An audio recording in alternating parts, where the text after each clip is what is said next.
வணக்கம்.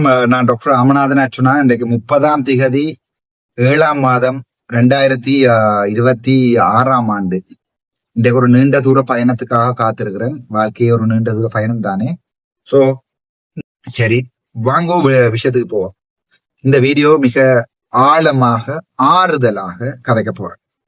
ஏனென்றால் இது ஒரு இனத்தினுடைய தேவை. இங்கதான் என்னுடைய அரசியல் ஆரம்பிச்சது. ஆகவே இந்த மாகாண சபையிலையும் என்னுடைய வாக்குறுதிகள் இங்க ஆரம்பிக்கணும்னு யோசிக்கிறேன். 2029 ஜூலை மாதம் 30 நான் உங்களுக்கு 2029 ஜூலை 30 நான் என்னுடைய மேனிஃபெஸ்டோ, தேர்தல் மேனிஃபெஸ்டோ என்று சொல்வார்கள், தேர்தல் வாக்குறுதிகள் என்று சொல்வார்கள், அல்லது தேர்தல் நாங்க என்ன செய்ய போறோம் என்கிற வாக்குறுதிகள், ஏகேடி மாதிரி பச்சை வாக்குறுதிகள் அல்ல, என்ன செய்ய போகிறேன் என்கிற வாக்குறுதிகளை நான் உங்களுக்கு சுகாதாரத்துறை சம்பந்தமா தரப்போறேன். இதுல வேலையில்லா பட்டதாரிகளை பற்றி கதைக்க போறோம். அங்க இருந்து எம்பிபிஎஸ் டாக்டர்ஸ்ல இருந்து, சித்த ஆயுர்வேத வைத்தியசாலை அவர்கள்ல இருந்து, மைனர் ஸ்டாஃப்ல இருந்து, நர்ஸ்ல இருந்து, வடக்கு மாகாணத்துல வைத்தியசாலைகள்ல வேலை செய்யற உங்களுக்கும், வடக்கு மாகாண வைத்தியசாலைகளால பொதுமக்களுக்கும் இந்த மாகாண சபை கிடைக்கின்ற இந்த 5 வருட கால பகுதிகளை நான் என்ன மாற்றத்தை கொண்டு வர போறேன்றத இந்த வடிவத்துல கதைப்போம். இன்ட்ரெஸ்ட் இருந்தா பேரபோ, இவன் என்ன வார்த்தை, என்ன ப்ராமிஸ் தாரான் என்கிறத கேட்டுக்கொள்ளும். அந்த ப்ராமிஸ்ல நம்பிக்கை இருந்தால் எனக்கு நீங்கள் ஒட்டு மொத்தமாக திரண்டு வாக்கு போடணும். நான் உங்களை திருப்பவும் உங்களை 2 கையெடுத்து கும்பிட்டு கேட்கிறேன். 10 சீட் 12 சீட் தந்து இந்த கேடுகட்ட ஆக்களோட போய் கூட்டு நைவை வைக்கிற நிலைமைக்கு என்ன கொண்டு தராங்க. அது உங்களுக்கு புண்ணியம் கிடைக்கும். சோ இந்த வீடியோக்கள் நான் உங்களுக்கு போடுறது காரணம், என்னுடைய ஆசை என்ன, மாகாண சபையில என்னுடைய ஆசை என்ன, நீங்க மற்ற ஆக்கள்கிட்டையும் போய் கேட்கலாம். சரி, அது அப்படி இருக்கத்தக்கனையாக என்ன நாங்க செய்ய போகிறோம். இந்த மாகாண சபையில சுகாதாரத்துறையில வாழ்க்கையில முன்னேற்றத்தை கொண்டு வரணும் என்றுதான் அர்ச்சுனா ராமநாதனுடைய இந்த அரசியலினுடைய அடிப்படையாக அமைந்தது. சாவச்சேரி ஆதர வைத்தியசாலையில பயம் இல்லாம கதைக்கிற ஒருத்தன் எங்களுடைய அரசியலுக்கு தேவை, உண்மையை கதைக்கிற ஒருத்தன் எங்களுடைய அரசியலுக்கு தேவை என்பதற்காகத்தான் நான் மக்களால் 2 வரைக்கும் நேசிக்கப்படுறேன். சிங்கள மக்களால படுபயங்கரமான நேசிக்கப்படுறேன்னா, இந்த சுத்தி வேற இருக்கிற முழுக்க சிங்கள வீடுகள் சரிதானே, வெளியில வந்து சில நேரம் கேட்டு கொண்டுப்பாங்க நான் கதைக்கிறது, தமிழ்ல கதைக்கிறது, அந்த அளவுக்கு நான் நேசிக்கப்படுறேன். சரி, ஓகே. அப்படி என்றால் வடக்கு மாகாண சபையில சுகாதாரத்துறையில உங்களுக்கு ஓட் போட்டா என்ன மாற்றத்தை கொண்டு வரலாம்ன்றதுதான் உங்களோட பெரிய பிரச்சனையாக இருக்கும். சோ நாங்கள் அதை வடிவ அவங்களுக்கு வழங்கப்படுத்துறேன். சுகாதாரத்துறையில என்னென்ன மாற்றங்களை கொண்டு வரலாம். முதலாவதா பாப்போம், இப்படி ஒரு ப்ராமிஸ் ஒன்றை கொடுக்கறதுக்கு முன்னம் சுகாதாரத்துறை எந்த ரேஞ்சில இருக்குன்னு பார்ப்போம். முதலாவது வடக்கு மாகாணத்துல சுகாதாரத்துறை எந்த ரேஞ்சில இருக்குன்னு நாங்க பார்க்கணுமா இல்லையா. களுத்துறை வைத்தியசாலையில டைப் பி பேஸ் ஹாஸ்பிட்டலுக்கு கட் லேப் இருக்குது. கட் லேப் என்ன தெரியுமா உங்களுக்கு? இந்த காலுக்கிளாலி எல்லாம் ஓட்டையெல்லாம் போட்டு இந்த காட்டுல ஆபரேஷன் செய்வாங்க, அது களுத்துறை வைத்தியசாலையில இருக்கிறது. சாவச்சேரி ஆதார வைத்தியசாலையில என்ன இருக்கு சொல்லுவோம், என்ன இருக்கு? ஒழுங்கான ஃபுல் பிளட் கவுண்ட் செய்யற லெபோரட்டரியாவது ஒழுங்கா ஐயாங்குதா? Full blood count, CRP, ESR செய்யற, பேசிக் யூஎஃப்ஆர் செய்யற லெபோரட்டரியாவது இன்னைக்கு ஒழுங்காக இயங்குதா சாவச்சேரியில்? ஆனா இங்க கட் லேப் இருக்கு. அது எப்படி என்றால் 5 லட்சம் ரூபாய் உபகரணம் கூட சாவச்சேரியில இல்ல, 50 கோடி உபகரணம் இங்க களுத்துறையில இருக்கிற அமைச்சருடைய வீட்டுல இருக்கிற களுத்துறை ஏரியாவில் இருக்கிற வைத்தியசாலையில். அது ஒரு base hospital, Kalutara base hospital. Kalutara district general hospital இல்ல, களுத்துறை பேஸ் ஹாஸ்பிட்டல்.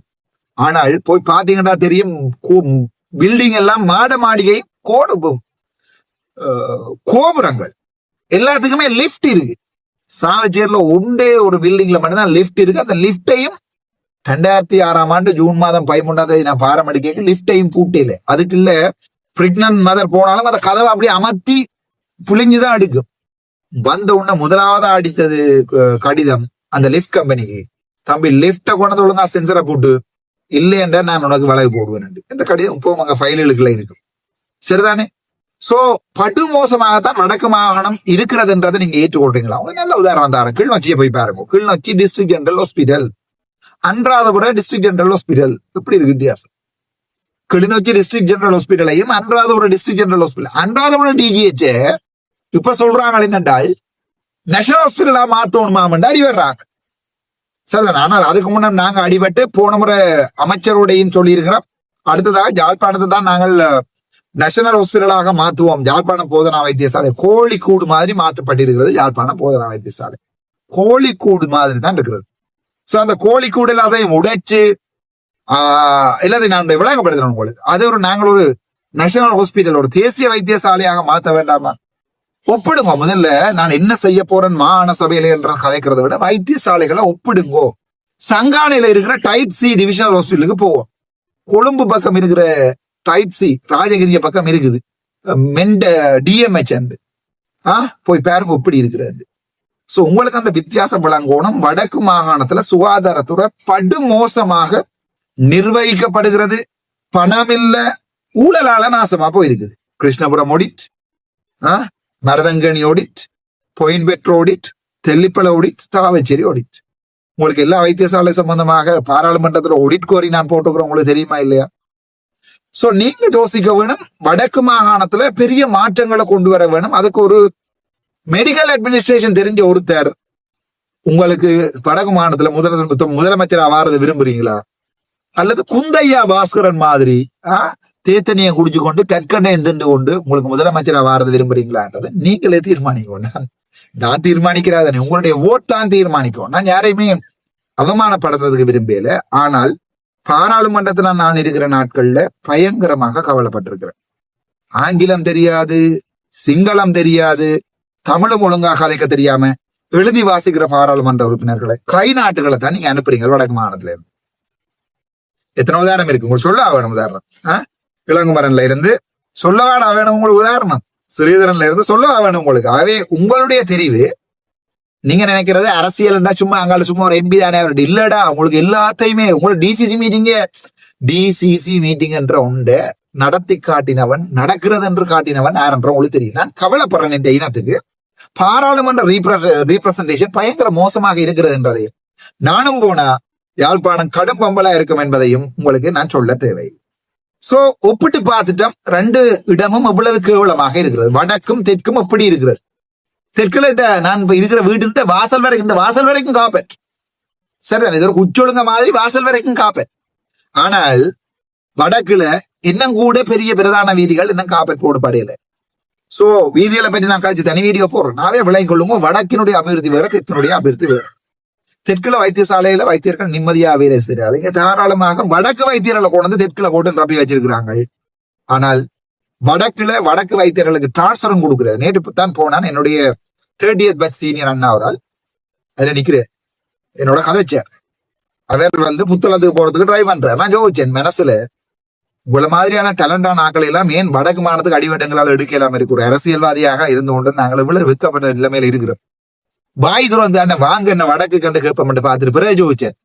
அடே இப்படித்தானடா என்ன வடக்கு கொண்டு வந்து நாசமாக்கினவங்க. அதை விட அந்த மனுஷன் புத்தகத்திலே இருந்து நிம்மதியா வாழ்ந்துட்டு போட்டு மட்டும் நான் ஒண்ணு கதைக்கிறேன். என் நண்பர்கள் எல்லாம் வேலைகிறாங்க. இங்க சுத்தி சகல சிங்கள ஏரியாக்களையும் வேலைகிறார்கள். நல்ல மரியாதையோட வேலை செய்யறார்கள். ஆகவே கம்பேர் பண்ணேக்க உங்களுக்கு விளங்கிட்டா வடக்கு எப்படி இருக்கு தெற்கு எப்படி இருக்குன்னு போய் நல்ல உதாரணம் வேணும் என்றால் நெடுந்தீவுல இருக்க வைத்தியசாலையை பாருங்க. நைனாதீவுல இருக்க வைத்தியசாலையில எத்தனை வைத்தியர்கள் இருக்கிறார்கள் பாருங்க. இல்லாம உங்களுக்கு நான் இனிமே உங்களுக்கு விளங்கப்படுத்த விட தெல்லிப்பள வைத்தியசாலையில இருந்து சாவச்சேரியில இருந்து யாழ்ப்பாணத்துல இருந்து நான் உங்களுக்கு விளங்கப்படுத்த தேவையே இல்லை. உங்களுக்கு வைத்தியசாலை என்னென்ன திறமண்டி எல்லாம் விளங்கப்படுத்துறது நான் தயாராயில எத்தனையோ வீடியோ போட்டு உங்களுக்கு. சரி, உன்னுடைய ப்ராமிஸ் என்ன? நீ என்ன செய்ய போற அதானே கேக்குறீங்க. நீ வடக்கு மாகாண முதலமைச்சராக இருந்து என்ன செய்ய போற? நான் உங்களுக்கு ஒன்று சொல்றேன். நான் வடக்கு மாகாண சபை முதலமைச்சராக 20 சீட் தாண்டி நீங்க தருகின்ற சந்தர்ப்பத்துல 20 சீட் தருகின்ற சந்தர்ப்பத்துல மட்டும்தான் நான் இதை பற்றி கதைக்கிறேன். 12 சீட் என்றால் அவருக்கு சப்போர்ட் பண்றது, இவருக்கு சப்போர்ட் பண்றது, அந்த இது எடுக்கிறது, இந்த வேலையெல்லாம் நான் செய்ய மாட்டேன். 20 சீட் தருகின்ற சந்தர்ப்பத்துல மாத்திரம் மட்டும்தான் நான் இதை கதைக்கிறேன். இல்லைன்னா நான் அரசியல் இருந்து விலத்துவேன். நான் உங்களுக்கு நெடுக சொல்லிட்டேன். 19 சீட் அந்த என்ன நீங்கள் எந்த நேரமே சபை குழம்புமா, எந்த நேரமே இவங்க நம்பிக்கையில்லா பிரேரணையா கொண்டு வருவாங்களான்ற ஒரு நம்பிக்கை நீங்க என்ன தள்ளினீங்க என்றால் நான் 19 சீட்டோட விலத்தி போய் அட்வைசரா இருந்தோன்னு வேற ஒரு அதான் விடுவேன். எனக்கு அந்த ஸ்ட்ரெஸ் தாங்கல. ஏன்னா உங்களுக்கு தெரியும் நான் ஒரு அடிபட்டு உடைச்சு டெவலப்மெண்ட் எல்லாம் செய்யறாள். உங்களுக்கு தெரியும் தானே. நான் போய் அந்த அவரோட மெல்லமாக்காச்சு இவரோட மெல்லமாக்காச்சு சாதிச்சு செய்கிறவன் இல்லை. நான் அடி வெட்டோண்டு துண்டு ரெண்டாக நான் அட்மினிஸ்ட்ரேஷன் செய்கிறவன். உங்களுக்கு தெரியும் தானே. இப்போ சாவச்சேரிக்கு வந்து 3ஆம் நாள் நீய மாத்தினால் யாழ்ப்பாணத்துல முதலமைச்சரா வந்து சும்மா இருப்பேன் நினைக்கிறீங்க. சோ எனக்கு அடிபட்டு வெட்டோண்டு துண்டு ரெண்டா உங்களுக்கு கடகடன் உங்களுக்கு மாற்றங்களை கொண்டு வர வேணும் என்றால் நீங்க 19 சீட் 18 சீட் அதுபோல டக்ளஸ் கெஞ்சிற நேரம் கொள்கை கூட்டுக்கு போறது, காதர் மஸ்தான் ஐயாட்ட போறது, சஜித் பிரேமதாசிட்ட போற நிலைமைக்கு என்ன வைக்காதீங்க. சரிதானே? நான் ஒரு நாளுமே இந்த தமிழ் கூட்டங்களோட போக மாட்டேன். அதை விட காதர் மஸ்தான் எவ்வளவோ பெட்டர். சரிதானே? அந்த மனுஷன் இருக்கிற 2 சீட்டை வேண்டி நான் ரன் பண்ணுவேன், அது வேற பிரச்சனை. ஆனால் அப்படி ஒரு நிலைமை சொல்லி அந்த மனுஷனுக்கு யாராவது 50 லட்சம் ரூபாய் அடிச்சு விட்டாங்கன்னா கீழே வேலைகிறவங்க எங்களுக்கு எதிராக நாளைக்கு நம்பிக்கை இல்லா பிரேரணைக்கு சப்போர்ட் பண்ணிடுவாங்க. சோ அதாவது தயவு செய்து சொல்றேன், 38 சீட்ல 20 சீட் வேணும். பாதியா பிரிச்சா 19, 20 சீட். அர்ஜுனாண்ட சீட் தான் 20. ஏய், அமெரிக்கா அண்ணாச்சாலும் மாத்தலாது. உங்களுக்கு விளக்கலையா? உங்களுக்கு ஆளுநர் வச்சா ஆளுநரை தூக்குவோம். ஆளுநர் மாளிகையை சுத்தி நெருப்பெரிச்சு ஆளுநரை தூக்குவோம். விளங்கலையா? உங்களுக்கு அந்த அளவுக்கு போராட்டங்கள் நடக்கும். வடக்கு மாநிலம் முழுக்க நாங்கள் கஷ்டப்பட்டு ஒரு சபையை எடுத்து வச்சிருக்க ஆளுநர் வந்து கூத்தளிப்பாரு. நான் பெரும்பாலும் எதிர்பார்க்கிறேன் இந்த மனுஷன் அந்த மாதிரியான ஊத்தவையிலே செய்யாது. அதே நேரம் நானும் இலங்கையினுடைய இதுக்கு எதிரான சட்டங்களை கொண்டு வர போறதில்லை. எதுக்கு எதிரான? இலங்கையினுடைய அரசியல் அமைப்புக்கு எதிரான சட்டங்களை எடுத்த தொடக்கத்துல கொண்டு வர போறதில்லை. கொண்டு வருவேன், அது வேற பிரச்சனை. நான் அப்படித்தான் சொன்னாலும் நான் அது செய்வேன், அது வேற பிரச்சனை. ஆனா எடுத்த முதல் 6 மாதத்திலேயே குழப்பறதுக்கு நான் தயாராகிடுறேன். சரிதானே? முதல்ல அபிவிருத்தி, அதுக்கு பிறகுதான் மிச்ச கதை. சோ ஆளுநர் குழம்பு வேணா எல்லாம் மிஸ் ஆகும். ஆளுநர் நான் கொண்டு வர ஸ்டாச்சுல சைன் பண்ண மாட்டேன். என்ன ஸ்டாச்சுன்றதை இன்றைக்கே சொல்ல போறோம் உங்களை வீடியோவில்.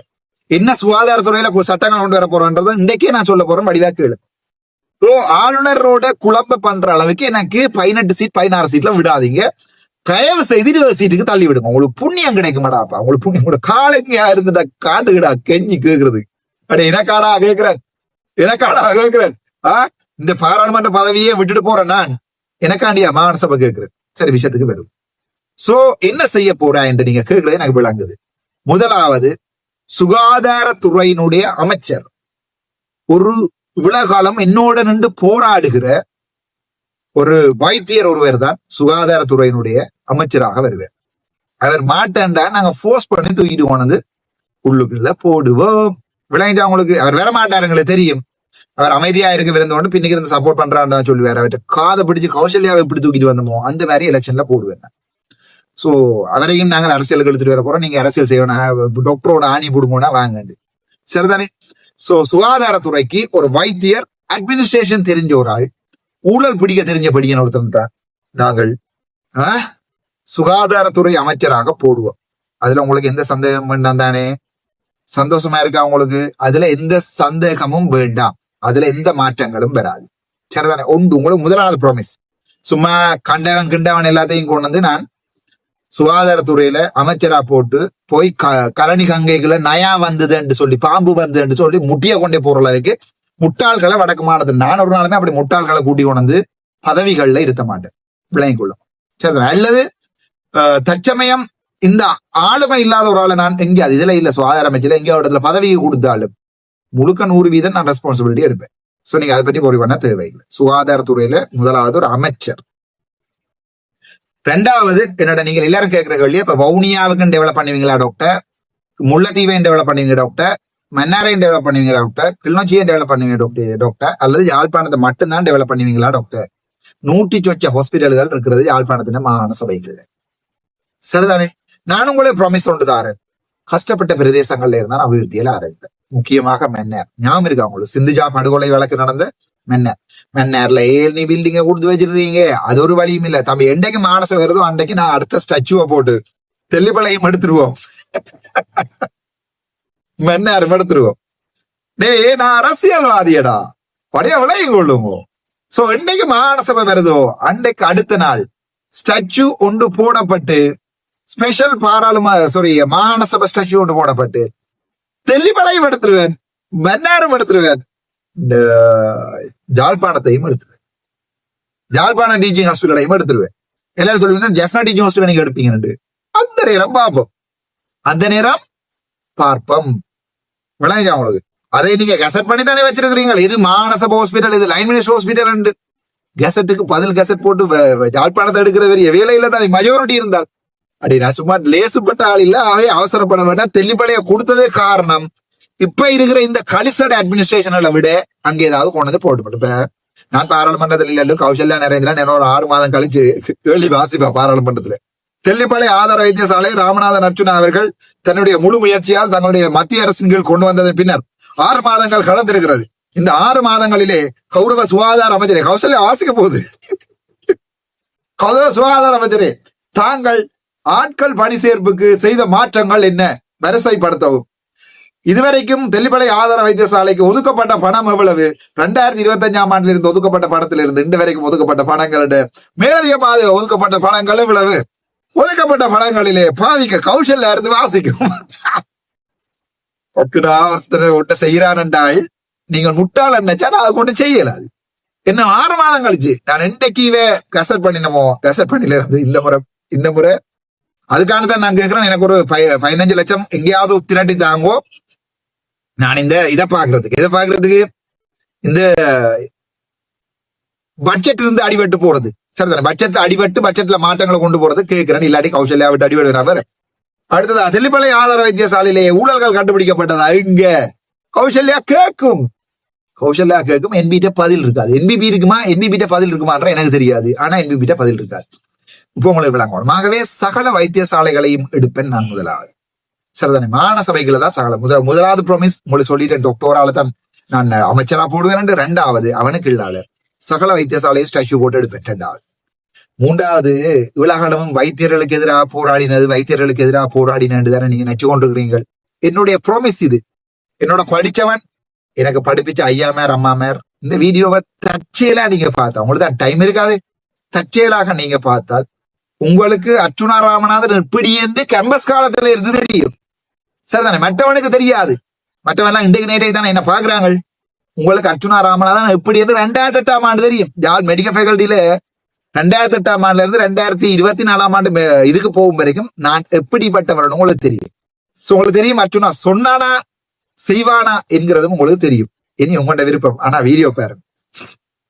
இவ்வளவு காலமும் வைத்தியர்களுக்கு எதிராக, வைத்தியர்களுடைய அபிவிருத்தி தொடர்பாக, வைத்தியர்களுடைய நடவடிக்கை தொடர்பாக, ஊழல்கள் தொடர்பாக நான் கன விஷயங்கள்ல கதைச்சிருக்கிறேன். வைத்தியர்கள் நீங்க நினைக்க கூடாது எல்லா வைத்தியர்களுடையும் நான் சண்டே என்ன கட்டிப்பிடிக்கிறவன் இருக்கிறான், என்ன கொஞ்சிறவனும் இருக்கிறான், மச்சான் நீ தாண்டா எங்களுக்கு வேணுமென்று கேட்கிறவங்களும் எனக்கு கிளவே இருக்கிறாங்க. சோ இந்த வைத்தியர்கள் சம்பந்தமாக ஒரு விஷயத்த சொல்றேன். அது ஸ்டாச்சு, அது மாகாண சபை ஸ்டாச்சு, மாகாண சபை சட்டம் ராசா ஆணிய விடுங்கலாது. நான் அதை கொண்டு வருவேன். வைத்தியர்கள் நிம்மதியாக வேலை செய்யக்கூடிய ஒரு நடைமுறை சரிதானே. இதுவரைக்குமே வைத்தியர்கள் எழுதப்படாத சட்டமாக 6 hours வேலை இது போட்டு வெளியால போறது, மத்தியானம் 12 பிபியில போய் நிக்கிறது, சாப்பிட வெளியால போறது, வைத்தியர்களுக்கு அவுட் புக் இல்ல, இதெல்லாம் எழுதப்படாத சட்டங்கள். நீங்க நினைக்கிறீங்களே அவங்களெல்லாம் சட்டம் எல்லாம் போட்டு சாப்பிட கூடாது, வெளியால போக கூடாதுன்னு சட்டம் கொண்டு வர்றது. டேய் அவங்க எந்த அவங்களுக்கு விளங்கல. ஒண்டா சாப்பிட்டு ஒரே கிரவுண்டுக்கு அடிபட்டார்கள், ஒரே ஃபேக்கல்ட்டியில அடிபட்ட சீனியர் யூனியர் எல்லாம் கன்சல்டன் படி அவங்க என்ன மாகாண சபை ஸ்டாச்சு கட்டாயம் நிறைவேற்றப்படும். வைத்தியர்களுடைய நிம்மதியா வேலை செய்யறது. ஏனென்றா திரும்ப முண்டே சொல்றேன், ஏன்னா நீங்க வைத்தியர்கள் இப்படி தூக்கப்படிக்க வலிக்க வர்றீங்க, அப்ப நர்ஸ் மேருக்கு இல்லையாண்டெல்லாம் நீங்க கேட்பீங்க. நான் உங்களுக்கு சொல்றேன், ஒரு வைத்தியரை ட்ரெயின் பண்றதுக்கு 1 கோடிக்கு மேல காசு வேணும். ஒரு வைத்தியரை ட்ரெயின் பண்ணி எடுக்கிறது சரிதானே. சோ ஒரு வைத்தியர் கிட்டத்தட்ட நான் நினைக்கிறேன் 40 or 60 தான் யாழ்ப்பாணத்துல இருக்கு. சோ ஒரு வைத்தியர் 60 ஜஸ்ட் பண்ணிக்கணும் 2400 என்னவாதான் ஒரு வைத்தியர் இருக்கிறார். 2400 2000 ஞாபகம் இல்ல, ரேஷியோ ஞாபகம் இல்ல, but it's a big number. So அப்படியானாக்கள இங்க 50 லட்சம் ரூபாய் சம்பளம் லண்டன்ல. சோ வைத்தியர்கள் இங்க இருக்கிறது விரும்புவாங்களா நினைக்கிறீங்களா? இங்க இருக்கிறவங்க இல்லாத நாங்க தலையில தூக்கி வச்சிருக்கோமோ இல்லையோடா. 50 லட்சம் ரூபாய் சம்பளம் விட்டு 2.5 லட்சம் ரூபாய் அவை இவங்கள்ட்ட சம்பளத்தை கூட்டி கொடுக்கறது. அதைத்தான் முடியாட்டிலும் இவங்களை நிம்மதியா வேலை செய்ய வர்றது. ரோஸ்டர் போடிக்கல அந்த பயந்து ரோஸ்டர் போடுறது, பயந்து வைத்தியசாலையை விட்டு வெளியால போறது, பயந்து போய் பிபியில நிக்கிறது, இது எல்லாமே இல்லாம பண்ணுவேன். எல்லாமே நான் எல்லாம் சொல்றேன் உங்களுக்கு, உங்களுக்கு சொல்றேன், எல்லாமே இல்லாம பண்ணுவேன். எந்த வைத்தியர்களையும் இருக்க மாட்டேன். ஆனா குளப்படி விட்டு இந்த ஜிஎம்ஓ சாமோ என்று திரிகிறார்களும் அவனே துளைப்பேன். உங்களுக்கு என்ன பேர் தெரியும் தானே. முட்டுவீர்களாக இருந்தால் நான் யார்ன்றதை காட்டுவேன். ஆனால் நீங்கள் என்னுடைய ரத்தமடா உண்டா படிச்சு நானும் உங்களை மாதிரி வைத்தியர் ஆகலைன்னா நாவே என்னுடைய மேடம் மேருடைய சேர் மேர் அவை விரும்பினா வெளியே போகலாம், வெளியே வரலாம். பேஷண்ட் கேர்ல பிரச்சனை வராத மாதிரி, ஒரு பேஷண்டோடு சாகாத மாதிரி, பேஷண்டோடு சஃபர் பண்ணாத மாதிரி, அதுக்குரிய மொனிட்டைசேஷன் பொறிமுறைகள் எல்லாத்தையும் போட்டு வைத்தியர்களை நிம்மதியா விடுவேன். 1. 2வது 2 லட்சம் 3 லட்சம் சம்பளத்துக்கு 1 லட்சம் ரூபாய் டேக்ஸ கட்டி கொண்டு அவங்களால வாயில்லாது. ஸோ டேக்ஸ் எக்ஸெம்ஷன் அல்லது அந்த டேக்ஸை வடக்கு மாநசபை பே பண்ற அளவுக்கு நான் ஒன்று கொண்டு வருவேன். 100% எக்ஸம்ஷனா செய்யலாமான்னு எனக்கு தெரியாது. அந்த அதுக்கு வடக்கு மாநசபையில காசு இருக்காண்டு எனக்கு தெரியாது. சோ அதுக்கு ஒரு பொறிமுறை, இத்தனை பெர்சன்டேஜ்ல இத்தனை பேருக்கு ஒரு காசு கூடுவாடலாம். அடுத்தது உங்களை நிம்மதியா உழைக்க விட வேண்டாமா பிரைவேட்ல. நீங்க தாராளமா டியூட்டி அவர்ஸ் தவிர்ந்து மற்ற நேரங்கள்ல இவன் இன்றைக்கு நைட் டியூட்டி செய்தா உங்களுக்கு தெரியும், நாளை விட 8 மணிக்கு டியூட்டிக்கு நின்றுதான் ஆகணும். நீங்க ஒன்னும் சொல்லலாது நைட் டியூட்டி அதேதான் உங்களுக்கு தெரியும். சட்டம் தெரியுமோ இல்லையோ உங்களுக்கு தெரியாது, ஆனா என்ன தெரியும், நான் ஒரு மெடிக்கல் அட்மின் தானே. சோ அதை நான் விலத்துவேன். இன்றைக்கு நைட் டியூட்டி செய்தா நாளைக்கு ஓஃப் பண்றதை மடக்கு மாநசபை ஸ்டாச்சுவா கொண்டு வருவேன். உங்களோட எல்லாரோடையும் கதைச்சு உங்களுக்கு என்ன வேணும், என்ன உங்களுக்கு செஞ்சு தந்தா நிம்மதியா வேலை செய்வீங்க, என்ன உங்களுக்கு செய்து தந்தா பேஷண்ட் கேர் கூடுமன்றதான் நான் பார்ப்பேன். நான் ஒரு நல்ல அட்மின்றான். நீங்களா என்ன எம்பியாக விட்டுருந்தா இன்றைக்கு நான் ஒரு நல்ல அட்மினா இருந்திருப்பேன். என்ன உங்களுக்கு தேவை என்கிறத சொல்லுங்க, நான் அதை செய்கிறேன் என்ற நிலைமைக்கு நான் அப்பவே வந்திருப்பேன். நான் சவாச்சேரிக்கு வந்து அந்த நிலைமையில வந்தேன். ஆனால் உங்களுடைய ஈகோ என்ன அங்க இருக்க விடையில்லை. ஆகவே சகல வைத்தியர்களோடையும் கதைச்சு, டிரெக்டாகவும் இன்டிரெக்டாகவும் நண்பர்களோடையும் கதைச்சு, யாழ்ப்பாணம் போதனா வைத்தியசாலையில இருந்து மருதங்கேணி வரைக்கும் எல்லாத்தையுமே மாத்துவோம், ஸ்டாச்சு கொண்டு வந்து உங்களை நிம்மதியாக வேலை செய்ய விடலாம். அதுல எந்த சந்தேகமும் வேண்டாம். அடுத்தது உங்களுடைய சம்பளம், அடுத்தது உங்களுடைய டிரான்ஸ்பர். இந்த வைத்தியசாலையில இருந்து மனைவி அந்த வைத்தியசாலையில, பிள்ளைக்கு ஒரு வயசு, அப்பா இங்க வரணும், அம்மா அங்க போகணும், பிள்ளை வேலைக்காரத்தோட சரியான கஷ்டம். அக்கா வீடியோ பாக்குறீங்களோ தெரியாது, என்ன ஞாபகம் இருக்கு உங்களுக்கு தெரியாது, ஆனா எங்களுக்கு ஞாபகம் இருக்கு, ஒன்றாக வேலை செஞ்சது. சரிதான், நான் பேரை சொல்ல விரும்பல. ஒரு பிள்ளைய அம்மா அப்பா பாக்குறது, ஒரு பிள்ளைய அப்பா அம்மா பாக்குறது, இன்னொரு பிள்ளைய சேவன் பாக்குறது, அண்ணன் கருத்துத்துறைக்கு போகணும் அனஸ்தீசியாக்கு, அக்கா பொயின் பெற்றோக்கும் அங்கேயும் இங்கேயும் போகணும் பீடியட்ரிஷனா, பேருந்து அதுல வெளியில பிள்ளை அழுதண்டா போய் பால் வேண்டி கொண்டு வரதுக்கு பயம், MS கூப்பிடுவாண்டு எல்லாம் தொலைப்பேனாக்கா. எல்லாம் தொலைச்சு நிம்மதி. வைத்தியர் என்றால் வைத்தியராக அந்த கனவேற்கு அந்த வைத்தியர் என்றால் பயங்கர எரிச்சல் இருக்கிறது, பொறாமை இருக்கிறது, அது எல்லாத்தையும் நான் கணக்கெடுக்க மாட்டேன். அந்த வேலைகளை நான் செய்வேன். மூன்றாவது, நான் சும்மா எல்லாம் உங்களுக்கு சொல்ல விரும்பல, வைத்தியசாலை எல்லாத்தையும் இன்ஃப்ராஸ்ட்ரக்சரை கட்டி எழுப்புறேன். என்ன பொறுத்த வரைக்கும் ஸ்டாஃப்க்கு தேவையான குவார்டர்ஸ்களை கட்டுற வேலைகளை ஒவ்வொரு நாடுகளு ஒட்டுமொத்தமா வடக்கு மாநிலத்துல மன்னார்ல எத்தனை வைத்தியர்கள் எத்தனை குவார்டர்ஸ் தேவை, யாழ்ப்பாணத்துல கிள்ளுநொச்சியில முல்லைத்தீவுல எத்தனை வைத்தியர்கள் எத்தனை குவார்டர்ஸ் தேவை. சோ குவார்டர்ஸ் கட்டுற வேலை, நர்சிங் ஸ்டாஃப் குவார்டர்ஸ் கட்டுற வேலை, நிம்மதியாக இவங்களை வேலை செய்ய பண்றதுக்கு நான் முழு முயற்சியான வேலைகளையும் எடுப்பேன். உங்களோட சம்பளம் கூட்டி தரலாம் நர்சிங் ஸ்டாஃபுக்கு. உங்களுக்கு அடிஷனல் பேமெண்ட் வடக்கு மாகாணத்துல அர்ச்சுனா ராமநாதன் தருவான், இல்லாட்டினா அரசியல விட்டு போவேன். உங்களுக்கு ப்ராமிஸ் பண்றேனா இல்லையா?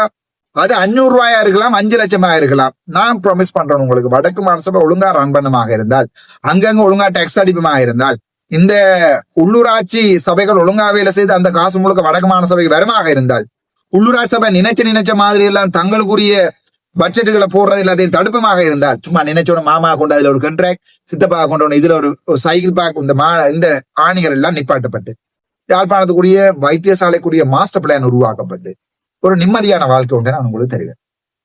ஓகே டாக்டர், நீங்க டாக்டர்ஸுக்கு சொல்லிட்டீங்க அது செய்வோம் இது செய்வோம், நர்ஸ் மேருக்கு சொல்லிட்டீங்க அதெல்லாம் செய்வோம், மைனஸ் ஸ்டாஃபுக்கு 170 பேர் உங்களுக்கு ஞாபகம் இருக்கா? நான் மாநசபைக்கு வந்தா யாழ்ப்பாணம் போதனா வைத்தியசாலையில தொண்டரா வேலை சகல பேருக்கும் நீங்கள் ஏதாவது ஒரு ப்ரூஃப் காட்டினா காணும். If the proof is believable you will get the job. உங்களுக்கு வடக்கு மாநசபையில இருக்கிற வைத்தியசாலைகள்ல தொண்டர்களாக வேலை செய்த சகல பேருக்கும் நிரந்தர நியமனம் வழங்கப்படும். வடக்கு மாநசபையில வேலை செய்த சகல பேருக்கும் நிரந்தர நியமனம் வழங்கப்படும். சரிதானே? ஞாபகம் இருக்கா? நீங்க 170 பேரும் என்ன கூப்பிட்டு நான் வந்து வழக்குகள் போய் கொண்டு அந்த வழக்கு தான் 30ஆம் தேதி நடக்குது. அது நான் பி ரிப்போர்ட் போடல. சரிதானே? ஒரு பாராளுமன்ற உறுப்பினராக என்னுடைய கடமையை சேர்த்து தான் நான் சில இடங்களுக்கு வந்திருக்கிறேன். உங்கள் அனைவருக்கும் கேட்டுகள் இல்லாம வைத்தியசாலைகள்ல நீங்கள் விழால 3 வருஷம் தொண்டரா வேலை செய்திருக்கிறீங்க என்றால் உங்களுடைய அர்ப்பணிப்பை நான் மதிக்கிறேன். சுகாதார அமைச்சர்கிட்ட உங்களை கூட்டிக் கொண்டே கதைச்சினா ஏமாத்தி போட்டாங்க, இவங்கள்ட்ட கொண்டே காய்ச்சினாங்க, வடக்கு மாநசபையில கொண்டே காய்ச்சினாங்க, ஏமாத்தி போட்டாங்க. பல பெரிய புள்ளிகள் எல்லாம் உங்களை ஏமாற்றி போட்டு தாங்கள் வேலை கொடுக்கலன்னு சொல்லி தப்பிங்க. ஆனா நான் என்னுடைய ப்ராமிஸ் உங்களுக்கு அந்த 170 பேர், அதை விட யாராவது ஒரு மாதம் 6 மாதம் 2 மாதம், ஒரு மாதம் இல்ல மினிமம் 15 டேஸ் அந்த வைத்தியசாலையில போய் தொண்டராக வேலை செய்திருந்தால் முதலாவது வேலை. Promise, God promise, I will do it. நான் சத்தியம் செய்வேன். சரிதானே? சரி, மைனஸ் ஸ்டாப். சோ பேஷன்ஸுக்கு என்ன செய்வீங்க டாக்டர்? பேஷன்ஸுக்கு என்ன வகை? அப்ப பேஷன்ஸ் தான் என்னுடைய வோட்டர்ஸ். சோ என்னுடைய வோட்டர்ஸ் வந்து டாக்டர் எங்களுக்கு என்ன செய்ய போறீங்க? இவங்களெல்லாம் அவங்கள நல்லா வச்சிருந்தால் நீங்க நல்லா இருப்பீங்களா விளங்கிக் கொள்ளுங்க. அதுதான் அட்மினிஸ்ட்ரேஷன். தன் ஸ்டாஃபை நல்லா வச்சிருந்தா தான் ஸ்டாஃப் வந்து பேஷன்ஸை நல்லா வச்சிருப்பாங்க. சரிதானே? சோ ஸ்டாஃப் டிரான்ஸ்பர், முனிசிபல் ஊட்டியல் டிரான்ஸ்பர், அது எல்லாத்துக்குமே தனி கமிட்டிகள் அமைக்கப்பட்டு முடிவுகள் எடுக்கப்பட்டு எல்லாமே ரிசோல்வ் பண்ணப்படும். நீங்கள் மருதங்காடியில் ஒருத்தரும் கிருஷ்ணபுரத்துல ஒருத்தரும் வேலை செய்ய தேவையில்லை, மனசன் மனசி. சோ பேஷன்ஸுக்கு என்ன செய்வீங்க? உங்களுக்கு ஒன்று சொல்லுறேன், நான் நோர்வேக்கு போனேன். சரிதானே? அண்ணா அவரால் என்ன கூட்டிக் கொண்டு நோர்வேல இருக்கிற வைத்தியசாலைகள் முழுக்க சுத்தி காட்டினவர். சரிதானே? அது வந்து நீங்க நினைக்கிற மாதிரி இல்ல, அதெல்லாம் இலங்கையில அப்படி ஒரு வைத்தியசாலை இல்லை. நீங்க போய் பாக்குறீங்க தானே, தெல்லிப்பளை எப்படி இருக்கு, சாவச்சேரி எப்படி இருக்கு, இப்ப இருக்கிற இளமைகள் எப்படி இருக்குன்னு பாக்குறீங்க தானே. யூரோப்பியன் ஸ்டாண்டர்டுக்கு வைத்தியசாலைகள் கட்டி அமைக்கப்படும். European standard. சரிதானே? உடனே ஒரு மாதத்துல செய்வீங்களா டாக்டர்? இல்ல. நீங்க எனக்கு 20க்கு மேல மெஜாரிட்டி தரணும், நான் இங்க வைத்தியசாலையில தொடர்ந்து இருக்கணும். சோ என்னுடைய ஏன் நான் இந்த மாநசபையில தர ப்ராமிஸ்கள்ல முதலாவதாக வைத்தியசாலையை போட்டுக்கொள்றேன். ஏனென்றால் வைத்தியசாலையில நடக்கிற ஊழல்கள் தொடர்பாக தான் நான் உங்கள் மத்தியில ஒரு மனுஷனாக மதிக்கப்பட்டு நீங்கள் என்ன பாராளுமன்றம் அனுப்பினீங்க. ஆகவே உங்களுக்கு எனக்கு அந்த கடமையை செய்ய வேண்டிய தேவை இருக்கிறதா இல்லையா? உங்களுக்கு என்னுடைய ப்ராமிஸ், யூரோப்பியன் ஸ்டாண்டர்ட்ல வைத்தியசாலைகள் இருக்கு. இன்வெஸ்டிகேஷன்ஸ் எல்லாம் எடுத்தால் உங்களுடைய போனுக்கு அனுப்பப்படும். சரிதானே? நான் உங்களுக்கு செய்யறேன். ஏன் அவசரப்படுறீங்க? நீங்கள் லைன்ல நிக்க தேவையில்லை. உங்களோட வீட்டுக்கு SMS வரும். இத்தனை மணிக்கு 11:30 உங்களோட அப்பாயின்மெண்ட், இந்த டாக்டர் தான் நீங்க சந்திக்கணும். அங்க போனா அங்க எலக்ட்ரானிக்ல பாக்குற சிஸ்டம் எல்லாம் கொண்டு வரப்படும். நான் போய் நோர்வேல எல்லாம் பாத்துட்டு வந்தேன். கதவடியில இருந்தா கதவு இன்ஃப்ராரெட்ல தெண்டவாரில திறக்கும். கையால தள்ளி கொண்டு போகல இருக்கிற கதவுல இருக்கிற கிருமி கையில வந்து ஆபரேஷன் செய்யக்கலையும் போகாது. கையில இருக்கிற கிருமி கதவுக்கு போய் இன்னொருத்தன் தொட்டு அவனால ஆபரேஷன் செய்யறாங்க வயிற்றுகளையும் போகாது. சோ ஸ்டாண்டர்ட் பண்ணும். அதுக்கு தூர நோக்கு சிந்தனை வேணும். சோ அதுக்கு வைத்தியசாலைகளை முதல்லாத்தையும் பிளான் பண்ணி எடுக்கணும். என்னென்ன வைத்தியசாலைகள் எவ்வளவு தேவைகள் இருக்கிறது எஸ்டிமேட் பண்ணணும். 2027 நான் மாநசபை முதலமைச்சராக வந்தா 2027 எண்ட் ஆஃப் த 2027 பட்ஜெட்ல மாநசபை முதலமைச்சராக மொத்தமாக எத்தனை கோடி வேணும் எங்களுக்கு வேணும். அதை இலங்கையிட்ட நான் கேட்கணும். அது இலங்கை திறமா இருக்கிறதாக இருந்தால் ஒவ்வொரு நாடுகள்கிட்ட போய் நான் கேட்டு கடன் அடிப்படையில வேண்டிக் கொண்டது வடக்கு மாநசபையில இது எல்லாத்தையும் டெவலப் பண்ணி சாதுவா பிரைவேட் பக்கமும் கொண்டு போவோம். ஏனென்றால் பெரும்பாலான நாட்களுக்கு பிரைவேட்ல கொண்டே காசு செலவழிக்க விருப்பம் இல்லை. உங்களுக்கே தெரியும், பிரைவேட்ல எக்கச்சக்கமா கோடிக்கணக்கில் அடிக்கிறாங்க. சோ வைத்தியசாலைகள்ல செமி கவர்மெண்ட் ரேஞ்சே கொண்டு வரும். நீங்க காசு கட்டி ஏசி ரூம்லாம் இருக்க போறீங்களோ வைத்தியசாலையில அது கட்ட ஒரு இடம் இருக்கும். அது வெளிநாடு பப்ளிக் பிரைவேட் பார்ட்னர்ஷிப் என்று சொல்வார்கள். எனக்கு ஐடியா இருக்கிறது என்ன செய்யணும். நீங்க குந்தையா வாசகர்கிட்ட தான் ஹாஸ்பிட்டல் இடத்தையும் கொடுக்க போறீங்கன்னா கொடுங்க, அது பிரச்சனை இல்லை. சோ வைத்தியசாலைகள்ல செமி பிரைவேட்டும் இருக்கு. ஏழைகள் உங்களுக்கு கஷ்டம், காசு செலவழிக்க இயலாது என்கிறது எனக்கு தெரியும். சோ நீங்கள் அந்த இருக்கிற கவர்மெண்ட் சர்வீஸ்ல சகலதும் ஃப்ரீயா எடுத்துக்கொள்ளலாம். அதே ஸ்டாஃப், அதே நர்ஸ் அங்கே பேயிங் போட் உங்களுக்கு தெரியும். இங்கே ஜெயவர்த்தனபுரம்ல பேயிங் போட் இருக்கிறது. சோ காசு நம்ம பிள்ளைகள் வெளிநாட்டுல, நானே யாழ்ப்பாண வைத்தியசாலையில வந்து பழக்கம் பண்றதுக்கான நீங்க போய் திண்ணவெளியில போய் 15 லட்சம் 20 லட்சத்தை கட்டி போட்டு வரதுக்கு இதே பேயிங் அதே வைத்தியர்கள் தானே ஏடாப்பா இங்க வந்து பார்க்க போறாங்க. சோ பேயிங் போட்ஸ் கிரியேட் பண்ணப்படுது. சரிதானே? சோ நீங்க 20,000 ரூபாய் கட்டி ஏசிக்குல இருந்து குஸ்மிதா நம்தா டான்ஸ்ல துடையடைகள் ஆறு எல்லாத்தையும் பார்க்கலாம். அதுக்கு உங்களுக்கு செலவு பண்ணி தரலாம். சரிதானே? அது பேயிங் போட்ஸ் என்னென்றால் பார்ஷியலா நாங்கள் அதை ஒரு பேயிங் போட்ஸுக்குள்ள கொண்டு வந்தாதான் அதுல வர காசுல இவங்களுக்கு சம்பளத்தை கூட கொடுக்கலாம். யாருக்கு? டாக்டர் மேருக்கு. சோ டாக்டர் மேரும் பாஞ்சடிச்சு போய் இந்த பேயிங் போட்ஸ்ல இருக்கிற பேஷண்ட நல்லா பார்ப்பாங்களே, அதால வர காசு அதுல கூட சின்னம் வந்தால் அதால காசு வந்தால் அதுல பெர்சன்டேஜ் டாக்டருக்கும் போகும், நர்ஸுக்கும் போகும், மைனஸ் ஸ்டாஃபுக்கும் போகும். சோ நர்ஸ் 60,000 ரூபாய் சம்பளத்துல வாழ தேவையில்லை. கள்ளோட்டி எழுதி 90,000 ரூபாய் வரைக்கும் கூட்டணும் இல்லை. வைத்தியர்கள் கள்ளோட்டி 120 எழுதுறதுக்கு MS சைன் வைப்பாவா? அடே அர்ஜுனா ராமனா சைன் வைக்கிறேன்டா, நீங்க அனுப்புங்க டைரி. என்னட்ட எந்த ஆணி சைன் வைக்கல ஆண்டாலும் என்னுடைய டாக்டர்ஸ் நர்ஸ் ஃபுல் ஓட்டிக்கு நான் சைன் வைக்கிறேன். சென்ட் மீ, நான் உங்களுக்கு தார ப்ராமிஸ். அர்ஜுனா ராமநாதன் உங்களுக்கு ஃபுல் ஓட்டிக்கு சைன் பண்றேன். எனக்கு ஒன்று தேவை, சனம் வைத்தியசாலையை பற்றி கம்ப்ளைண்ட் பண்ணக்கூடாது. நீங்க முழு மனசோட வேலை செஞ்சுட்டுடாப்பா. நிம்மதியா காசையும் எடுத்துட்டு போங்கோ, நிம்மதியா வாழுங்கோ, வீடுகளை கட்டுங்கோ, கார்களை சிரமம் சந்தோஷப்பட்டு சிரமம். ஓகே, நல்ல வைத்தியசாலை நல்லா இருக்கிறது. போனா வைத்தியர் இல்லைன்னா அங்கே முடக்கில் இருக்கிற கடையில பேஷண்ட் பார்த்து கொண்டு இருக்கிறார். அந்த நிலைமை வாழ்க்கையில வர்றதுக்கு நான் விட மாட்டேன். இது என்னுடைய ப்ராமிஸ். இதை நீங்க நம்புறதும் நம்பாதும் உங்களுடைய பொறுப்பு. இந்த ப்ராமிஸ்களை நம்பினா நீங்கள் எனக்கு வடக்கு மாகாண சபையில சுகாதாரத்துறையில மாற்றங்கள் வருமானு நீங்க நினைச்சா, நான் பேராதனை வைத்தியசாலையில இருக்கின்ற நேரத்துல ஏசியாவினுடைய பெஸ்ட் எலக்ட்ரானைஸ்ட் ஹாஸ்பிட்டல் என்று பேராதனைக்கு வந்து பெஸ்ட் அவார்ட் கிடைச்சது. அந்த பிரசன்டேஷன் செய்யலையும் அது ஸ்டார்ட் பண்ணது வந்து வேற ஒரு அண்ணாவரால், அவர் லண்டனுக்கு போயிட்டார். But I was behind the late development. அதாவது வந்து மற்ற லேட்டராக பிறகு செய்த டெவலப்மெண்ட்டுக்கு நான் தான் இருந்தேன். பிரசன்டேஷனை செஞ்சது நான், சரிதானே? பவர் பாயிண்ட்ல பிரசன்டேஷனை செஞ்சது நான். சார் பிரசன்ட் பண்ணீங்களா பின்னால நின்றது நான். சார் இன்றைக்கு டிடிஜி எம்ஏ லெபரட்டரி சர்வீஸ் ஆயிருக்கீங்களே, இன்டர்வியூக்கும் போய் சொன்னார். உன்னதான் எனக்கு ஞாபகம் வருது. போதுமா? சோ அந்த மாற்றங்கள் எல்லாத்தையும் வடக்கு மாநிலத்துல கொண்டு வரும். ட்ரக்ஸ் வேணுமா?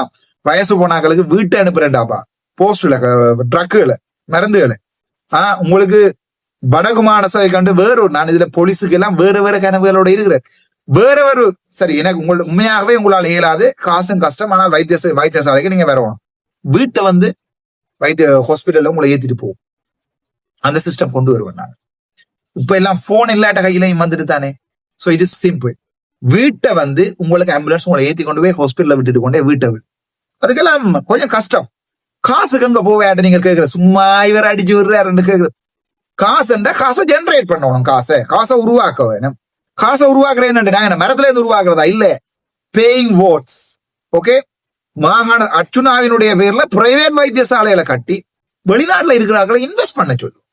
சோ டீசென்டான ஒரு அமௌண்ட்ல அங்க சர்ஜரிஸ் நடக்கட்டும். ஆவே தனிய ஜாழ்ப்பாணத்துல இருக்கிற அந்த ஹாஸ்பிட்டலுக்கோ, ஜாழ்ப்பாணம் டவுன்ல, அல்லது வந்து வீனஸுக்கோ, அல்லது வந்து நொதேனுக்கோ, இவ சொல்லுவாங்க மார்க்கெட்ல மொனோபோலி என்று, இங்க போனா தான் பார்க்கலாமன்ற ரேஞ்சை இல்லாம பண்ணி வெளிநாட்டுல இருக்கிறவன் காசர்வானாக இருந்தால் ஒவ்வொரு ஏரியாக்களை பெரிய விழான்ல ஒரு நல்ல ஒரு வைத்தியசாலை, பிரைவேட் வைத்தியசாலை, கவர்மெண்ட் ஹாஸ்பிட்டல் டெவலப் பண்ணி வச்சிருவேன். காசு இருக்கிறவன அந்த பிரைவேட்ல போய் பாடு, காசு இல்லாதவன் வந்து கவர்மெண்ட்ல வந்து பாடு செய்யலாம் நினைக்கிறீங்களா? அதுக்கு தூர நோக்கு சிந்தனை வேணும், அதுக்கு மக்களுடைய ஆணை வேணும். நீ 5 வருஷம் இருமைச்சா நீ தான் அவங்களுக்கு முதலமைச்சர். மக்களுடைய ஆணை வேணும். அந்த ஆணை இல்லை என்றால் இப்படி மாஸ்டர் பிளான் அடிச்சு கொண்டு வர திடீர்னு ஒரு நாளைக்கு போன தடவை வடக்கு மாநசபையை குழப்பின மாதிரி இந்த தடவையும் ஓடி போய் வடக்கு மாநசபையை குழப்புவாங்க. ஆகவே உங்கள்ட்ட புண்ணியம் கிடைக்கும். போடுற ஓட்டுகளை தயவு செய்து 20 சீட் தாண்டுற அளவுக்கு போடும். ஜாழ்ப்பாணத்துல 10 சீட் இருக்கு.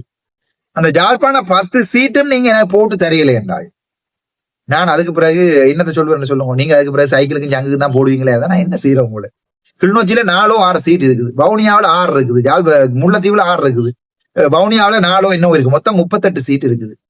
சோ வவுனியா மக்கள் திங்க் பண்ணணும். உங்களுக்கு வவுனியா வைத்தியசாலை நல்லா இருக்கா? வவுனியா வைத்தியசாலை உங்களுக்கு நன்றாக இருக்கிறதா? சந்தோஷம். உங்களுக்கு முல்லைத்தீவு வைத்தியசாலை, மாஞ்சோள வைத்தியசாலையில் அந்த குழந்தை பிள்ளைக்கு ட்ரக்க மறந்தடிச்சு நன்றாக இருக்கிறதா? சந்தோஷம். உங்களுக்கு பூனாரி வைத்தியசாலை நன்றாக இருக்கிறதா? சந்தோஷம்.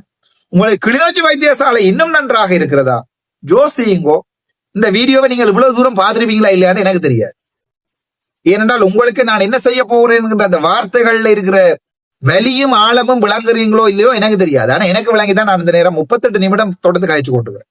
இன்றைக்கு வீடியோ இன்னொரு வீடியோ 30 நிமிடம். ஆகவே ஜோசிங்கோ, நான் பயங்கரமாக ஆசைப்படுறேன் இந்த மாகாண சபையில உங்களுக்கு ஒரு பெரிய மாற்றத்தை, தெற்கு ஆண்டு வாய பிளக்குற அளவுக்கு அந்த மாற்றத்தை கொண்டு வர்றது.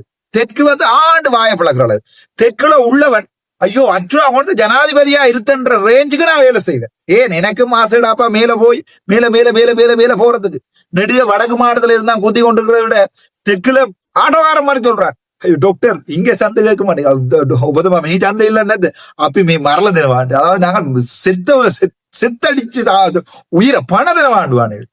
சோ எனக்கு மாசை என்னையும் சிங்களவன் காதலிக்க வேணும், என்னையும் முஸ்லிம் மக்கள் காதலிக்க வேணும். நான் இவங்களுக்காக வாழ்ந்து சாகணும்னு ஆசைப்படுறேன்டாப்பா. தமிழர், சிங்களவர், முஸ்லிம். நான் பெரிய பணக்காரனுக்காக வாழ்ந்து சாகணும்னு ஆசைப்படல, ஏழைகளுக்காக வாழ்ந்து சாக போறோம். இன்றைக்கோ திருப்ப சொல்லணும் உங்களுக்கு, இன்றைக்கோ நாளைக்கோ போற உயிர். சரி, வாழ்க்கையில ஏதாவது அனுபவிக்காட்டி பரவாயில்ல, உங்களுக்கு நான் சொல்லிக்கிறேன், எனக்கு உடுப்பு போடுறதுதான் விருப்பம் உண்டு. ஒரு BYD C-Line 6 காரம் எடுத்து விரும்பின மாதிரி உடுப்பும் போட்டு சாப்பிடுற, விரும்பின மாதிரி சாப்பாடும் சாப்பிட்டு விரும்பின மாதிரி குடிச்சு அதை வெட்டி போடுங்க. விரும்பின மாதிரி குடிச்சு நான் 40 வருஷம் வாழ்ந்துட்டேன். 40 வருஷம் நான் விரும்பின மாதிரி வாழ்ந்துட்டேன். காதலிச்சு, கல்யாணம் கட்டி, பிள்ளை பெத்து, விரும்பின எல்லாத்தையுமே அனுபவிச்சு 40 வயசு வரைக்கும் வாழ்ந்துட்டேன். இனி இந்த சாயா ரூபம் என்று சொல்வார்கள், இந்த பிம்பம் ஒரு இனத்தின் அடையாளமா சாகணும்னு நான் ஆசைப்படுவேனா? இல்ல லண்டன்ல போயிருந்து கொண்டு என்ன காசு உழைக்க வேணும், இல்ல அமெரிக்காவில போயிருந்து கொண்டு என்ன காசு உழைக்க வேணும், இல்ல கனடாவில போயிருந்த என்ன காசு வச்சு இன்னொரு வீடு உண்ட வேண்டாடி செத்து போயிருவோம்டா என்ன 20 வருஷத்துல விளங்கலையா உங்களுக்கு 20 வயசுல அந்த உழைக்கணும்ன்ற ஆசை வந்தா பரவாயில்ல. உங்களுக்கு நான் என்ன ஒன்றை சொல்லி போட்டு முடிக்கிறேன். 2006ஆம் ஆண்டு எனக்கு 20 வயசு. இந்த கையில ஒரு பச்சை கலர் பேக்குகள்ல என்னுடைய கதை புத்தகங்கள் ராணி காமிக்ஸ், லயன் காமிக்ஸ், டெக்ஸ்வில் XX3 கதை புத்தகங்கள். இந்த பேக்குகள்ல என்னுடைய ஏலவல் புத்தகங்கள். உடுப்பே இல்லை, உடுப்பு இல்லையடா கொண்டு வரதுக்கு. வவுனியாவில் இறங்கிதான் ஒரு ஷர்ட்டும் வெள்ளை கலர் சப்பாத்தும் டெனிமும் வேண்டினான். அங்கிருந்து வந்தது அந்த கீழே அப்படி அகட்டி விரிச்ச யாழ்ப்பாணத்து 2006ஆம் ஆண்டு ஸ்டைல் சப்பாத்தோட. திருவோணமலையில அம்மா அப்பா கிளிநொச்சியில மாட்டுப்பட்டார்கள். திருவோணமலையில வந்து வாங்கின ராமநாதன் அச்சுனா. சரிதானே? பரம்பரை சொத்துக்கள் இருக்கிறது, கோடிக்கணக்கான பெறுமதியான சொத்துக்கள் இருந்தது. ஆனால் எதையுமே பாவிக்கிறதுக்கு வசதி இல்லை. அப்பா 18 வயசுலயே நீ உன்னுடைய பாட்டுல வாழ்ந்து விட்டுட்டார், நீயே உழைச்சி வாழணும் விட்டுட்டார். சோ 2006ஆம் ஆண்டு ஜூன் மாத பகுதிகளில் ஜூன் ஜூலைல வந்து திருவோணமலையில இறங்கி வவுனியாவுக்கு வந்தவன் இன்றைக்கு வடக்குல ஒரு பாராளுமன்ற உறுப்பினர், ஒரு வைத்தியரும் ஒரு பாராளுமன்ற உறுப்பினரும். சோ வாழ்க்கையில இவ்வளவு அடிபட்டு நான் இவருக்கு இந்த மேல லெவலுக்கு போயிருப்பேன் நினைக்கிறீங்க? எத்தனை அடிபட்டு அடே ஹட்டன்ல இருக்கைக்குள்ள நான் கிளாஸ் கொடுத்த கிளாஸ் டியூஷன் சென்டரு ஹட்டன்ல இரவு 11 மணிக்கு காடையர்கள் அடிச்சு உடைச்சவங்க வந்து எங்களுக்கு மாட்டிச்சு, எனக்கு மாட்டிச்சு, கர்ஜன் அரவிந்தராஜுக்கு மாட்டிச்சு, கர்ஜனுக்கு மாட்டிச்சு, அரவிந்தராஜுக்கு மாட்டிச்சு, வீட்டுக்குள்ள பூந்து அடிச்சு, பள்ளிகளை உடைக்க வழிகிட்டு நாங்க வெளியால போய் சனம் பிடிச்சு இவைக்கு அடிச்சு பொலிசில போட்டு நடந்தது, வெறிய போட்டு. அப்படியும் நாங்க வாழ்ந்துதான் இந்த அளவுக்கு வந்திருக்கோம். சும்மா நேற்று அன்றைக்கு நான் இதை சொல்லிவிட முடிகிறேன். அன்றைக்கு ஒரு பிக்மி ஒன்றை போட்டுட்டு போறேன். ஸோ அவர் he found out that's me அச்சுனா ஆண்டு விளங்கிடுவாரு. ஸோ அவர் சொல்ற இந்த நாட்டுல இருந்து என்னென்ன டாக்டர் வாழ்றது 60,000 70,000 1 லட்சம் 2 லட்சம் ரூபாய் வரும். அப்பா கிட்னி வருத்தம், ஒரு சிங்கள படிய. சோ அப்பாவுக்கு கிட்னி வருத்தம், அப்பாவுக்கு செலவுக்கு ஒரு மருந்து 3,900 ரூபாய். ஒரு நேரம் ஒரு நாளைக்கு 3 நேரம் மருந்து வேண்டி கொடுக்கணும். என்ன டாக்டர் நாங்க வாழ்றது? சோ ஈராக்கு கொண்டு போற, ஈராக் இல்ல இஸ்ரேலுக்கு கொண்டு போறாங்களாம் வேலைக்கு. அப்ளை பண்ணிட்டு வெயிட் பண்ற டாக்டர். இத்தனைக்கும் சப்ரமோ யூனிவர்சிட்டியில social science university pass out. ஒரு சின்ன ஆக்சிஸ் கார், டொயோட்டா ஆக்சிஸ் காரோட. நான் சொன்னேன், டேய் எத்தனை வயசு உனக்கு? 22 வயசு. நான் 22 வயசுல நானும் ஒரு டயட்ஸ் மீரா தான் வச்சிருந்தேன். இன்றைக்கு BYD C-Line 6 82,000 ரூபாய். அதை അതിന്റെ 20,000 கிலோமீட்டர் இதுக்கு எதுக்கு சர்வீஸுக்கு, ஃபுல் சர்வீஸுக்கு.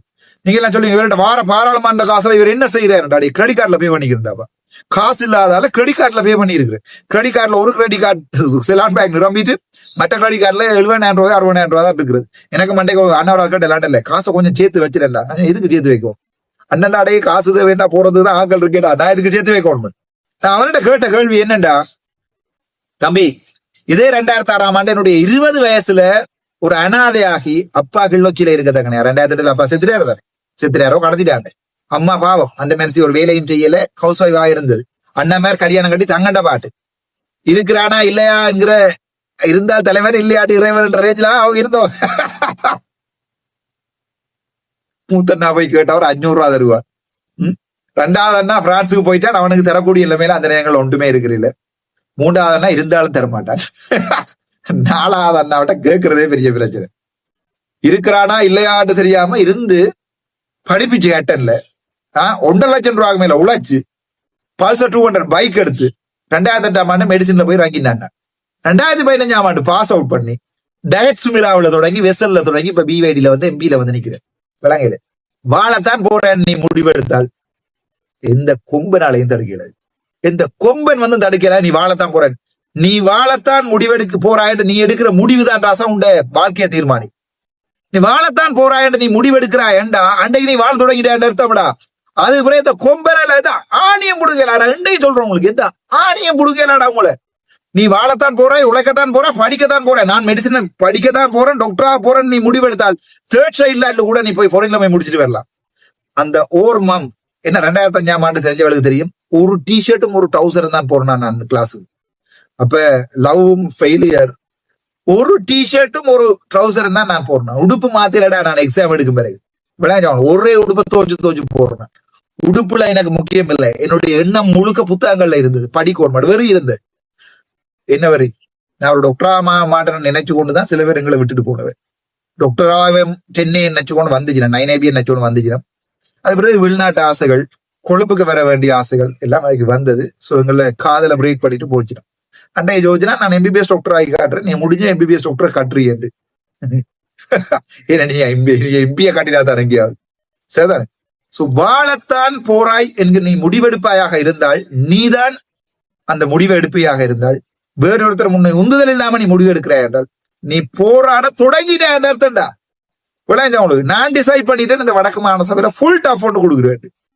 அதுக்காக தான் இந்த இவ்வளவு நேரம் வீடியோ உங்களுக்கு. இதுக்கு ஃபுல் டஃப் ஒன்று கொடுக்கணும். எத்தனையோ பேர் என்ன கேட்டாங்க, வாங்க வெளிநாட்டு டாக்டர், வாங்க வெளிநாட்டுக்கு டாக்டர், வாங்க வந்து நானும் உங்களை மாதிரியான சாதாரண வாழ்க்கையில நான் செத்து போயிடுவேன். ஆனால் இந்த அர்ச்சுனா என்கிற பேர் அரசியல்ல படுமோசமாக ஒரு ஒரு ஒரு ஒரு ஃபெயிலியரான கதையா போயிடும். அர்ச்சுனா ராமநாதன்டா மகாபாரதத்திலையும் தோத்த வரலாறு இல்ல, அரசியல்லையும் தோத்த வரதா இல்ல. நான் வெண்டுட்டேன்னு சொல்லிக்கிறேன் உங்களுக்கு, அதை சொல்லி சொல்லி வீடியோ போட்டு ஆளப்படாம்.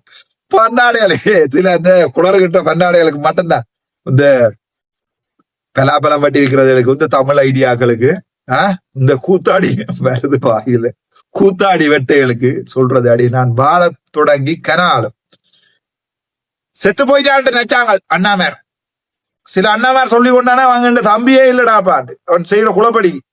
சில அண்ணிமேர் சொல்லி கொண்டுச்சினா அவங்க எல்லாம் எங்கட தம்பி இல்லைன்னு.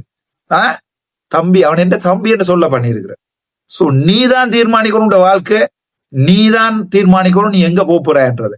நான் உங்களை சொல்றேன், வடக்கு மாகாண சபை வருமாக இருந்தால் நீங்கள் நான் வடக்கு மாகாண சபையில இருந்து விலத்தி போறதை விரும்பவே மாட்டீங்க.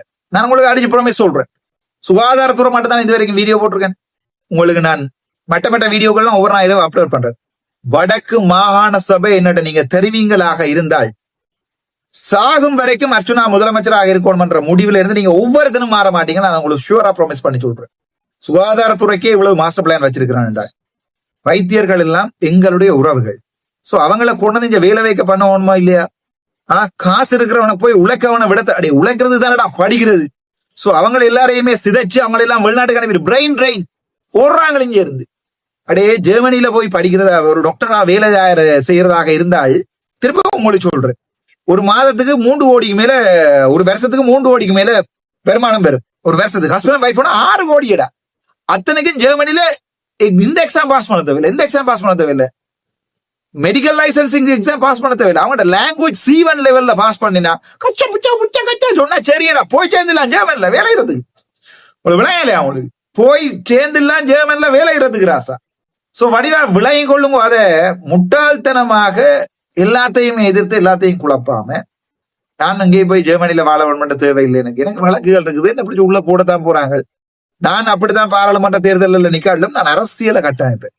அர்ச்சுனா என்கின்ற விம்பத்துல இந்த அரசியல் ஓடும். இனி அரசியல் அதுல உங்களுக்கு நான் ப்ராமிஸ் பண்றேன். எல்லாரும் கேக்குறீங்க, சில பேர் அழுறீங்க கோல் பண்ணி, மச்சான் வா வேண்டாம் வா வா வா வா எனக்கு ஆசை போ, மனம் சொல்லுது போ போ போண்டு. இந்த இனம் சொல்லுது நீ போயிட்டா என் அப்பா இதுக்காண்டியா செத்துவர். என் மனம் நான் சாதாரண மனுஷன் தானடாவா. என் மனம் சில நேரங்கள்ல சொல்லும், ஓகே ஐயோ ஏனாது இதுக்கு மேலாது இப்படி கஷ்டப்படுத்துறாங்களே, இப்படி மனநோயாளிகள் மாதிரி வீடியோக்களை போடுறாங்களே, அடி உங்களுக்கான தானடா எல்லாத்தையும் இழந்து நாங்கள் இப்படி கஷ்டப்படுத்துறீங்களேன்னு. உன்னாக ஒருத்தனுக்காக இந்த பிறக்கிற ஏழை குழந்தைகளை நான் விட்டு போக நினைக்கிறியோ? அர்ச்சுனான்னு அம்மா அப்பா பேர் வச்சிருக்கிறாங்க.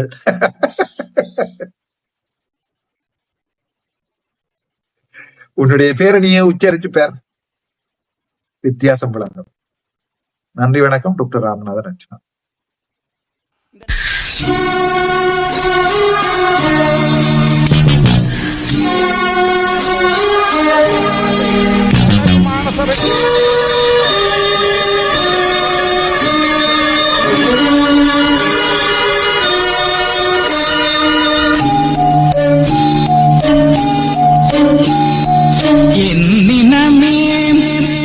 சனமே என்னை உனக்கு தெரிகிறதா, எனது குரல் புரிகிறதா, என்னினமே என் சனமே என்னை உனக்கு தெரிகிறதா, எனது குரல் புரிகிறதா, என்னினமே என் சனமே.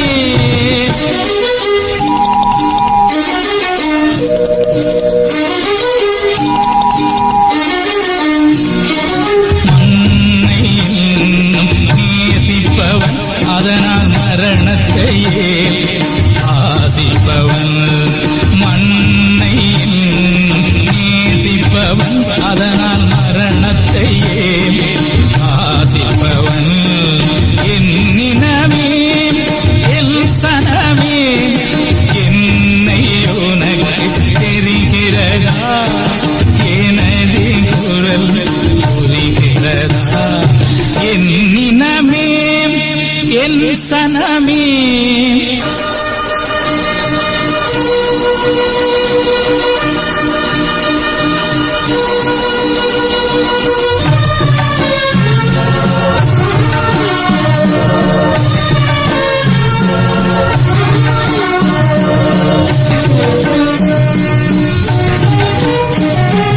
அன்னை தந்தை எனக்கு முண்டு அன்பு செய்ய உறவும் என்னை நம்பி உயிர்கள் உண்டு ஏக்கம் நெஞ்சில் நிறைய மண்ணை நேசிப்பவன் அதற்காய் மரணத்தையே ஆசிப்பவன் என்னினமே சனமே என்னை உனக்கு தெரிகிறதா எனது குரல் புரிகிறதா என்னினமே எல் சனமே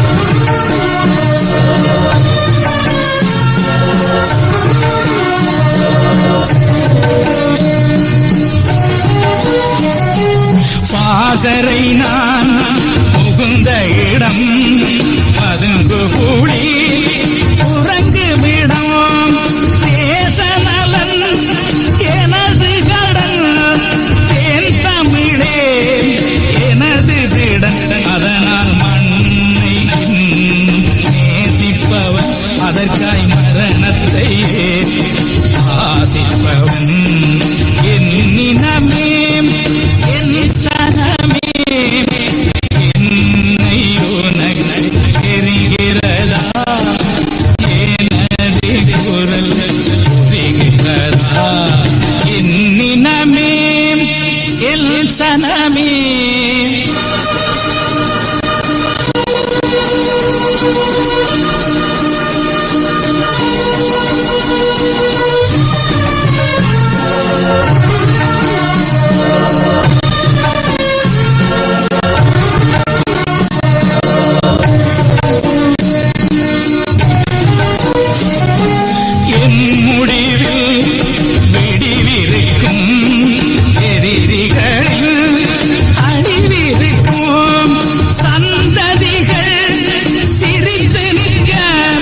சரித்திரத்தில் நிறைந்திருப்பேன் அதனால் மண்ணை இன்னும் நேசிப்பவன் அதற்காய்